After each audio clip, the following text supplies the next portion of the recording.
ప్రభుత్వం దాన్ని సీరియస్గా పరిగణలోకి తీసుకుంటుంది. దయచేసి నిర్లక్ష్యం అనేది వదలండి, క్షేత్రస్థాయిలకు వెళ్ళండి. కలెక్టర్లు కూడా ఫీల్డ్ విజిట్లు చేయాల్సిందే. నేను కలెక్టర్లు చీఫ్ సెక్రటరీ గారు కూడా చెప్పిన మీ ఏసీఆర్లు రాసినప్పుడు మీ ఫీల్డ్ విజిట్స్ కూడా వన్ ఆఫ్ ద క్రైటీరియా. మీరు అనుకోవచ్చు ఫీల్డ్ విజిట్ చేయకపోతే ఎక్కువైతే ట్రాన్స్ఫర్ చేస్తారండి.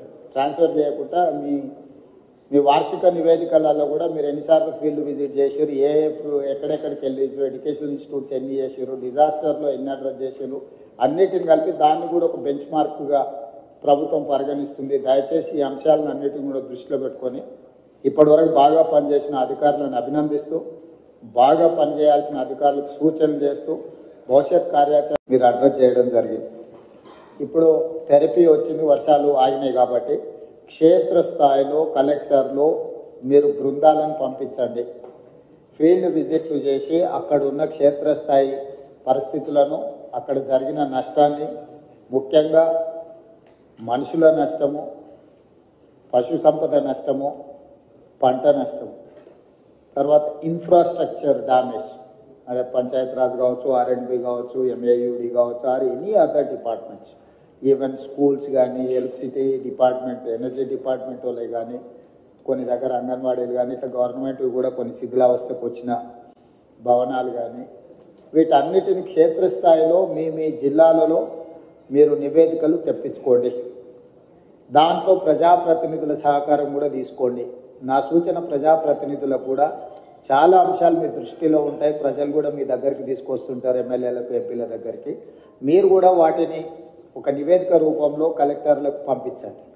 దాంతో ఏమవుతారంటే మాకు ఒక రిపోర్ట్ తయారు చేసి డిజాస్టర్ మేనేజ్మెంట్ నుంచి కూడా గవర్నమెంట్ ఆఫ్ ఇండియాకు నివేదిక ఇవ్వడానికి అవకాశం ఉంటుంది. కాబట్టి సంబంధిత అధికారికి అరవింద్ కుమార్ గారు కూడా నా సూచన, ఏ ఫార్మేట్లో మీకు పంపాలనో ఒక పర్మనెంట్ ఫార్మేట్, వాళ్ళకు ఒక డైరెక్షన్ ఇవ్వాలి. ఇప్పటి వరకు మనం ఎప్పుడు పెద్దగా క్లెయిమ్ చేసుకోలేదు కాబట్టి అధికారులు ఆ ఫార్మేట్లో పనిచేసే విధానాన్ని మర్చిపోయారు. ఇప్పుడు ఖచ్చితంగా మనం ఆ ఫార్మేట్లో నష్టాన్ని అంచనా వేసి కేంద్ర ప్రభుత్వానికి పంపించాల్సిన అవసరం ఉన్నది. కాబట్టి మీరు అధికారులందరితో ఇప్పుడు ఆల్మోస్ట్ 16 జిల్లాలలో, ఇక్కడ 7 జిల్లా కలెక్టర్లు మాత్రమే ఉన్నారు, కానీ 12 జిల్లాలలో సివియర్ డ్యామేజ్ ఉన్నది. నాగర్ కర్నూలు, అటువైపు ఎంత మహబూబ్నగర్ జిల్లాలో కానీ, ఇటు కృష్ణా గోదావరి నదుల మీద రెండింటి దగ్గర ఉంది.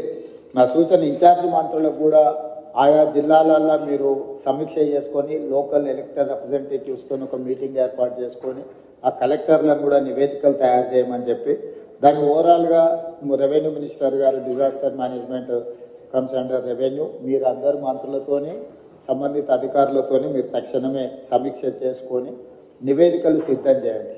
ఎందుకంటే మనము రాష్ట్ర ప్రభుత్వం నుంచి నిధులు ఖర్చు పెట్టడమే కాకుండా కేంద్ర ప్రభుత్వం నుంచి రాబట్టుకోవాల్సిన నిధులను కూడా మనం రాబట్టుకోవాలి. మనం ఆ విషయంలో గతంలో కొంత నిర్లక్ష్యము, కొంత వెనుకబాటుతనం ఉన్నది.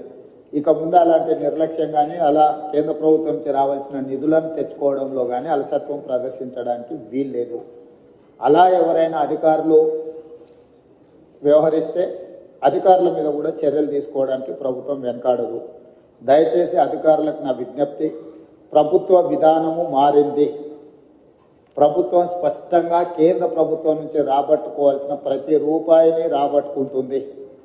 మన దగ్గర నిధులు ఉన్నాయి, మనము ధనిక రాష్ట్రం అని చెప్పి కేంద్రం నుంచి తెచ్చుకోవాల్సిన నిధులను తెచ్చుకోకుండా ఈ రాష్ట్ర ప్రభుత్వం వదలదు.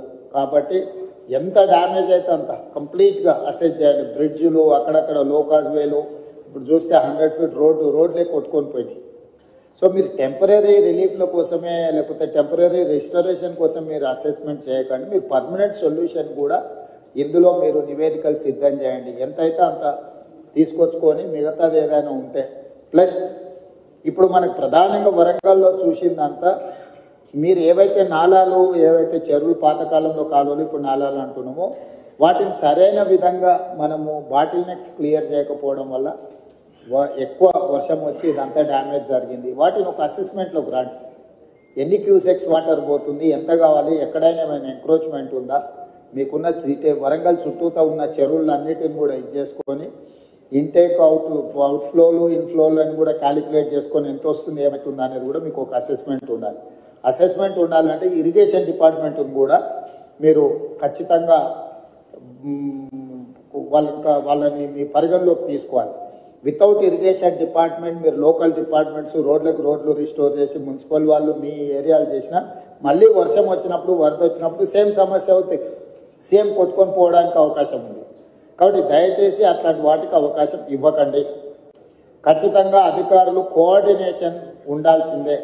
కలెక్టర్లు మొదట అధికారుల ఈ శాఖల మధ్యలో ఆర్ఎండ్బి, పంచాయతీరాజ్, ఇరిగేషన్, సివిల్ సప్లైస్ అయితే ఈ ఎంఏయుడి వీటి మధ్యలో కంప్లీట్గా మీకు ఒక కోఆర్డినేషన్ పెట్టుకొని పర్మనెంట్గా కలెక్టర్స్ రివ్యూలు చేయాలి. ఒక శాఖకు ఇంకొక శాఖకు మధ్యలో సమన్వయం లేకపోవడం వల్ల కూడా మనకు సమస్యలు ఎక్కువ అవుతున్నాయి. ఒక శాఖ పనులు చేసిపోయిన తర్వాత ఇంకొక శాఖ చేయడం వల్ల కూడా నష్టం జరుగుతుంది. ఎవరు ముందు చేయాలి, ఎవరు తర్వాత చేయాలి అనే దాన్ని కూడా మీకు ప్రణాళిక ఉండాలి. అదేవిధంగా ముఖ్యంగా ఈ చెరువుల నుంచి ఇన్ఫ్లోలు అవుట్ఫ్లోలు క్యాలిక్యులేట్ చేసుకోవాలి. అదేవిధంగా సిటీలో ఎక్కడైతే ఎంక్రోచ్మెంట్స్ ఉన్నాయో, ఎక్కడైతే నాలాలు ఉన్నాయో చెరువులకు వెళ్ళడానికి, వాటిని ఎక్కడైతే బాటిల్ నెక్స్ కబ్జాలకు లోనైనో ఖచ్చితంగా కబ్జాలను తొలగించాల్సిందే. ఎంత వారున్నా ఎవరున్నా ఆ విషయంలో కఠినంగా వ్యవహరించాల్సిందే. కబ్జాలు పెట్టేటోళ్ళు 10 మంది ఉంటే ఈ 10 మంది వల్ల 10,000 ఇళ్ళు కాలనీలలో నీట మునుగుతున్నాయి. వాళ్ళు జీవితకాలం కష్టపడి సంపాదించిందంతా టీవీలు, ఫ్రిడ్జులు, మంచాలు, పిల్లల చదువులు, పిల్లల సర్టిఫికెట్లు, వాళ్ళ సంపద మొత్తం నీళ్ళలో మునుగుతుంది. మనం ఏమి ఇచ్చినా కూడా వాళ్ళకి అంత సహాయం చేయలేము. కాబట్టి దయచేసి ఈ విషయంలో అధికారులు స్పష్టతతో కూడుకున్న నిర్ణయాలు తీసుకొని ముందుకు వెళ్లాల్సిందే. ఇప్పుడు వరదలు తగ్గినాయి కాబట్టి ఇమ్మీడియట్గా పారిశుద్ధ్య కార్యక్రమాలు పనులను ముందు ఇమ్మీడియట్గా టేకప్ చేయండి. మొత్తం ఎక్కడెక్కడైతే చెత్త పేరుకుపోయిందో చెత్త క్లీన్ చేయడంతో పాటు శానిటేషన్ పనులను కూడా మీరు తక్షణమే అడ్రస్ చేయాలి. మెడికల్ అండ్ హెల్త్ వాళ్ళు కానీ మిగతా డిపార్ట్మెంట్లు అందరూ